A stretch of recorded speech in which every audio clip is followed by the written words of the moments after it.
Hello and welcome to the first slice of pie for the year.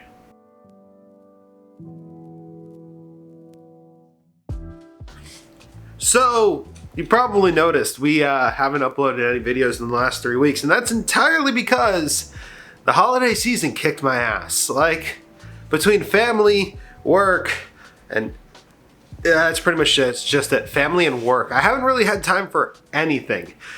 So I do apologize. I actually was going to end the slice of pie before this one, say, hey, I am taking a week off to deal with family stuff. But I didn't post that video because I was so exhausted that it sounded like utter gibberish and there was no way to edit it into anything coherent. So we're going to be talking about what was in that video, in this video, at least the important bits. More importantly though, I do kind of want to talk about this year and like the year prior and how awesome it actually was for this YouTube channel. You see, we had plateaued around 100 subscribers and it just fell off for a while. We sat around like 100, 102 subscribers until last year when I made the commitment to actually post pretty much weekly or close to weekly. And now there are 120 of you guys, and at least 20 of you guys are from the last year or so. I want to say it's been 20 subscribers this year, so at least 10 this year. Either way, thank you so much. Every single one of you guys who are new and every single one of you guys who have been here forever. You guys are all awesome. Thank you for watching this content. We kind of bounce around between ideas a lot, and I appreciate you guys honestly being interested in what we do. You guys have sent a very clear message of what type of videos you want to see, this being one of them, but the other one being more tech stuff, more like experimental tech stuff. You seem to really, really like the videos I did with the Razer phone this year. So yeah, just taking a look back, it seems that I get to do more of what I like to do, which I am happy about. So yeah. Other than that, we moved into this apartment this year, or last year, being the first time GamerButs and myself are on our own, which is a huge step in life, and it's been interesting to say the least. In fact, actually, I may have posted a moving vlog when it came out. That was June-ish. But GamerButs is about to post her version, and I'm gonna be completely honest, she did a lot of editing and a lot more mastering than I did. I'm only in a couple of them because she like recorded when I wasn't with her, and most of the stuff that I recorded was when I was with her, which is probably why there's not as much footage. But I am going to link it in the description, the trailer for the new vlog that she is posting. Go check it out. It's actually pretty awesome, and it's gonna have more views on it than most of my videos, so yeah. Other than that, like Nova, the plan is to actually complete this by like February. I have to explain a lot with that one, but I'm going to wait until the main video. But there is now a 5700 XT in there. I did get one of those, and I love it, but there's an asterisk next to that. So all of that stuff is going on here behind the scenes, and all that. It's just, thank you guys for an awesome year.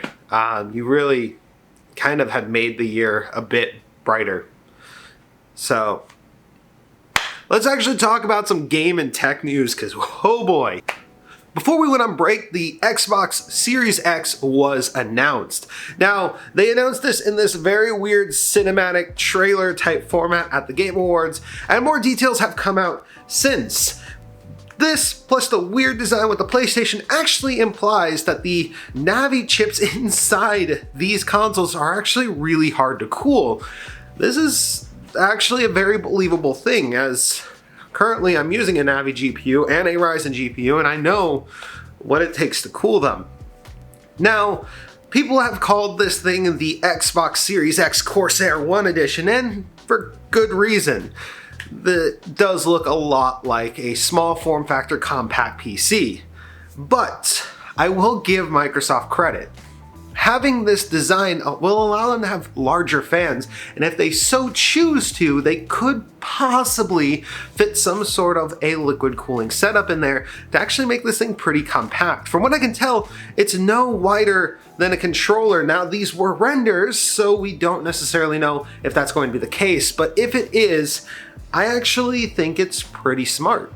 Honestly, as somebody who's built several PCs, the best way to dissipate heat is in a straight up form factor.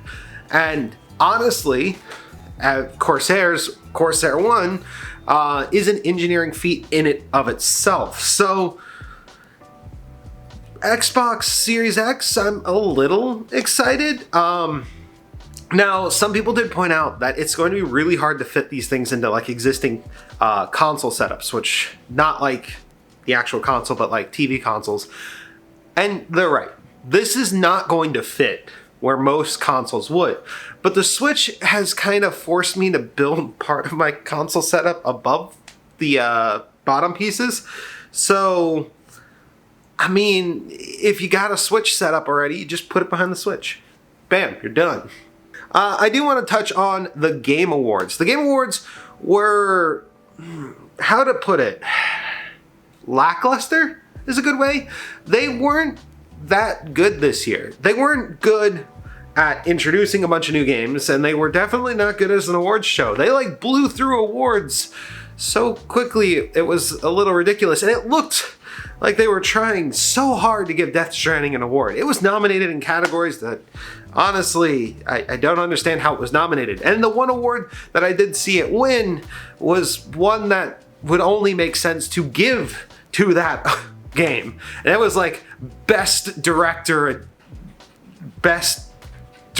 focus or something very specific. At one point, I thought they were going to do best action and adventure game with Norman Reedus. And I was like, there's only two, maybe. I think actually only one. Digressing a little bit. That was actually because I had tuned in and didn't realize he was presenting it. Their presenters were off. It was just a weird night, but No More Heroes had an awesome trailer, so that there was that saving grace. And Nintendo won a category that was like all Nintendo games. It was a weird award show. It's not like anybody really did anything surprising. I mean, Sekiro got Game of the Year. That was kind of a shocker, but at the same time, it's a good game, so where Death Stranding is a UPS package delivery simulator, the video game. Drop all the packages before they arrive to the door. So, also, 2 weeks ago, we got the pricing for the new Mac Pro. It's a bro. The new Mac Pro can be spec'd out to be around $52,000. That's one expensive computer, but at that configuration, you're practically running a miniature server, so I guess that makes sense. Realistically, I can't see any reason to buy that unless you're doing large amounts of editing of like 3D effects and like you just really need to render all that fur. Maybe the new Mac Pro was built entirely for cats, but it wasn't ready yet, so cats looks like a monstrosity. GamerButs is gonna hate that joke. All right, moving on. So, it finally happened. Lioness Media Group has finally launched Floatplane. You can sign up now. Well, actually, it's an application process. It's a little interesting. You pretty much have to have an audience because it's not meant to grow your audience. It's actually more or less Patreon 2 for tech YouTubers. Now, they do say it's for everybody, and specifically those who have high resolution footage. They are promising pretty much lossless or very low loss 8K streaming, which is incredible, but also not something that many people can take advantage of. I do say it's mostly for the tech YouTubers because outside of the tech sphere, not as many people have cameras that even record that high, and it's mainly the people with like Reds and then like even black magic cameras, those kinds of cameras that will really be able to take advantage of this platform. Personally, I am interested in it, but it's not something that we're going to be doing, especially because I do record at 1080p.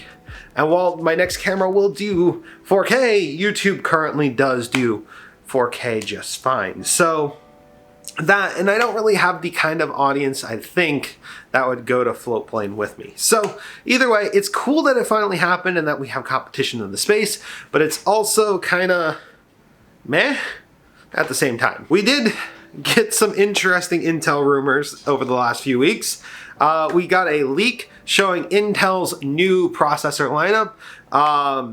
There's a lot of question marks around this because apparently the low-end processors and the high-end processors are going to be on two different motherboard types, which is really weird. We haven't seen this kind of segmentation from Intel, and it's most definitely not happening on AMD. I mean, you could take an Athlon, you could put it in a high-end AMD motherboard, and then when you get enough money, you can buy the high-end AMD processor. Hell, you don't even have to stick to the same generation. But Intel's current strategy might be to like pump as much power as possible through the chip, and like I just have no idea where they're going with this.